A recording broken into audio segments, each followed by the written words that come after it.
ilan ang iingay nila doon sa Sara Duterte hearing doon sa confidential fund, di ba? True. Araw-araw nagpe-press con din. Yes. Ngayon, tahimik sila. Oo. Alam mo kung bakit? Bakit? Tatay niya may-ari din ng construction company.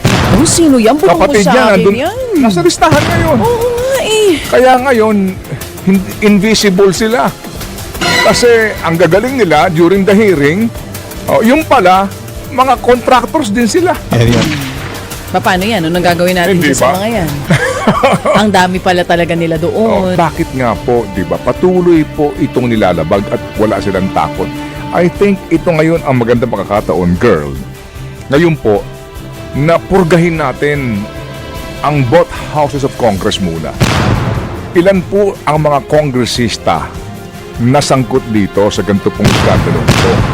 Yung the fact lang na merong kang mismong construction company na nakikipagtransaksyon sa gobyerno, mali, bawal na eh. Ngayon, kapag po na-identify na itong mga congressman na ito at mga mambabatas na ito, tanggalin sa pagiging kongresista. Magandang suhestyon. Kasi kung inyong bibigyan proteksyon ang kapwa ninyo, buwagin na yan. Oo. Na, Buwagin na yan. mga proponents. Hindi po ba? Salamat din po mga kapatid sa inyo pong patuloy na pagsubaybay sa ating mga episode po ng Think About It. Ito lang ho kasi ngayong ating episode po, no? Para lang natin maiklaro nga, naklaro ho naman ang probisyon ng ating konstitusyon. Klaro din po yung kaakibat ng mga batas. Pero bakit nga po, di ba, patuloy po itong nilalabag at wala silang takot? I think ito ngayon ang magandang pagkakataon, girl. Ngayon po, napurgahin natin ang both houses of Congress muna. Ilan po ang mga kongresista na sangkot dito sa ganito pong skandalo ito? Kahit nasabihin na po natin na hindi mismo direkta sa mga ghost or flood control projects o substandard, yung the fact lang na merong kang mismong construction company na nakikipagtransaksyon sa gobyerno, mali, bawal na eh. Ngayon kasi po, maganda rin natin subukan ang good faith ng kasalukuyang kongreso, both houses, kasi pwede bang magkaroon ng separate din na lupon sa ombudsman ng DOJ na mag-iimbestiga para isa-isahin ang lahat ng kongresista? And then, ito nga po, magkaroon din ng summary proceedings nang matanggal sila sa pwesto. Yan ba'y pagbobotohan pa ng mga miyembro nila mismo para natin masubukan? Kung gusto ninyong maibalik ang tiwala ng taong bayan, kapag po na-identify na itong mga congressman na ito at mga mambabatas na ito, tanggalin sa pagiging kongresista. Magandang suhestyon. Kasi kung inyong bibigyan proteksyon ang kapwa ninyo, buwagin na yan. Oo. Na, Buwagin na yan. mga proponents. Hindi po ba? Oo, may point. Ano yan, kapag meron bang ruling, halimbawang ombudsman na ikaw na congressman ka, ay lumabag ka sa probisyon ng saligang batas tungkol po sa akin binanggit kanina at ilang pang batas. Ang rekomendasyon, di ba, ay tanggalin, dadaan pa sa botohan ng mga miyembro ng Kongreso. Yun, doon tayo magkakatalo. Hindi po ba? Oo, baka bumoto. Kalokohan yan. Kung dadaan pa sa botohan, hindi boboto, pabor doon sa mga kasamahan nila sa trabaho. Sabi ko nga sa'yo kanina, meron pong isang, ilan ang iingay nila doon sa Sara Duterte hearing doon sa confidential fund, di ba? True. Araw-araw nagpe-press con din. Yes. Ngayon, True. tahimik sila. Oo. Alam mo kung bakit? Bakit? Tatay niya may-ari din ng construction company. Oh, sino yan? Bukong Kapatid sa niya, akin nandun, yan. nasa listahan ngayon. Oo nga eh. Kaya ngayon, invisible sila.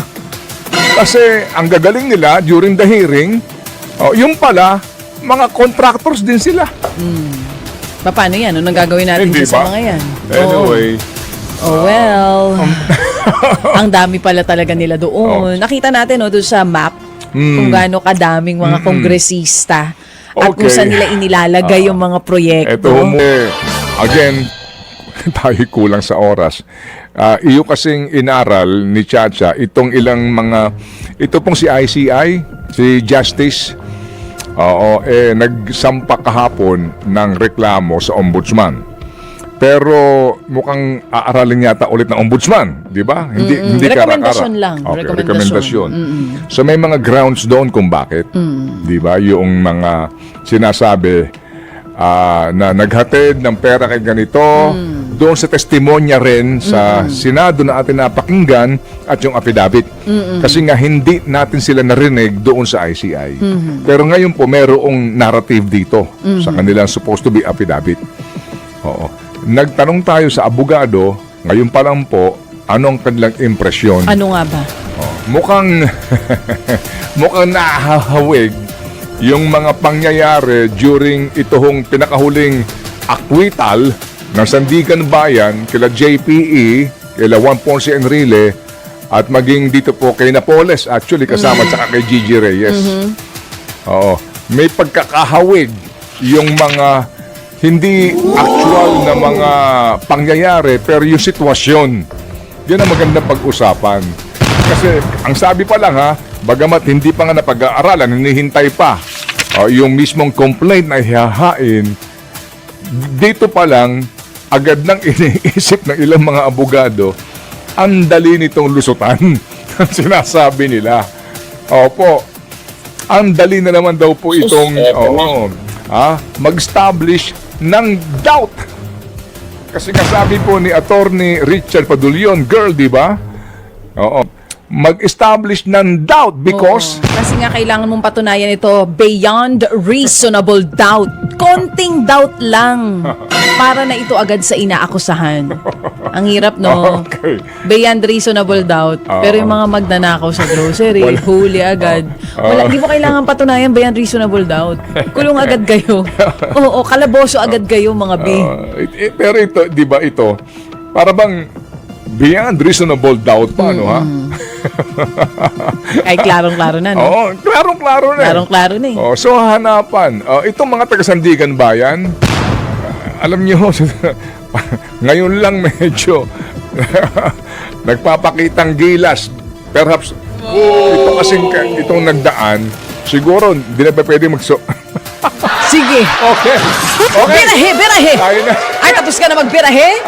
Uy, mga kapatid ha, yung pong mga nagko-comment dun sa Think About It episode, ano daw yung title nung kanta na iplini? Yan po ay sa Moro Beats Magna. Yan po ang title niya. Kaya po may Magna. beat kasi po may ano doon. Halika dito! Anak ka. Boom! Ayun. Ninakawan mo kami, kaya kami binabaha. Halika dito! Puh! Nakngal mo kami, kaya kami binabaha. Ganda nung kanta. Sa totoo lang, lahat ng mga binabaha ngayon sa Bulacan. Tapos pagdating ng eleksyon, ha? Makakalimot na naman kayo, ha? Baka pag may tatakbo dyan, iboboto nyo, tapos mananalo. Kaya tayo ganito eh. Kasi kayo ang bilis nyo makalimot. Oy, ito mga kapatid. Kausapin na muna natin. Itong... Ba't pa daw di kasama si Garjola? Oo. Yung Garjola. Yung congressman. Oo. Pati ba daw kasama si